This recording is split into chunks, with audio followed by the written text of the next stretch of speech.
प्रश्न, एक शंकु की त्रिज्या में 20% वृद्धि तथा ऊंचाई में 10% की कमी घट जाए तो बताओ उसके आयतन पर क्या प्रभाव पड़ेगा। अब शंकु का आयतन क्या होता है, 1/3 पाई आर स्क्वायर एच होता है। ये तो कांस्टेंट रहेगा। आर है वो त्रिज्या डबल बार आएगी, आर स्क्वायर है, और एच है वो एक ही बार है, सिंगल। तो देखो पहले त्रिज्या में फिर डबल बार 20% वृद्धि, और ऊंचाई में फिर -10% कमी करनी है, तो उसके आयतन पर प्रभाव पड़ेगा। अब दो का हम एक साथ निकाल देते हैं, फिर इनका एक साथ निकालेंगे।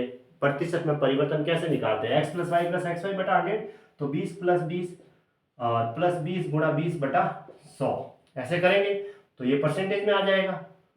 तो ये देखो डबल जीरो से डबल जीरो तो ये कट गया, 40 और 4 कितना हुआ, 44%। यहाँ तो 44% वृद्धि हो रही है, अब वहां पे वो -10% है। अब इनका एक साथ निकाल देते हैं, 44 -10 -44 गुणा 10 बटा 100, तो 44 में से 10 गया तो 34 माइनस, ये एक जीरो से जीरो कट गया, तो 4.4, यानी कि कितना परसेंटेज आ रहा है, 34 में से 4.4 माइनस करेंगे और प्लस का ज्यादा है तो प्लस में ही आएगा, वृद्धि होगी, और 29.6% वृद्धि, ये इसका आंसर हो गया। ठीक है, तो ऑप्शन ए राइट है। अब एक शंकु, एक सिलेंडर और एक गोलार्ध समान आधार पर रखे हुए हैं, समान आधार पे रखे हुए हैं तो उनकी त्रिज्याएं बराबर होगी और उनकी ऊंचाई भी बराबर है, तो ऊंचाई और त्रिज्या आपस में बराबर हो गई। उनके आयतन का अनुपात क्या होगा, तो पहले शंकु का आयतन क्या होता है, 1/3 पाई आर स्क्वायर, और एच की वैल्यू भी आर के बराबर है, इसने कहा है, उनकी ऊंचाई बराबर है।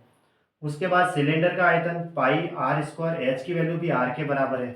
और गोलार्ध, अर्ध गोलार्ध, गोलार्ध का मतलब क्या हुआ, गोला प्लस आधा, यानी आधा गोला, 2/3 पाई आर क्यूब होता है। ये लो, अब यहां से हमें इसका अनुपात मिल जाएगा।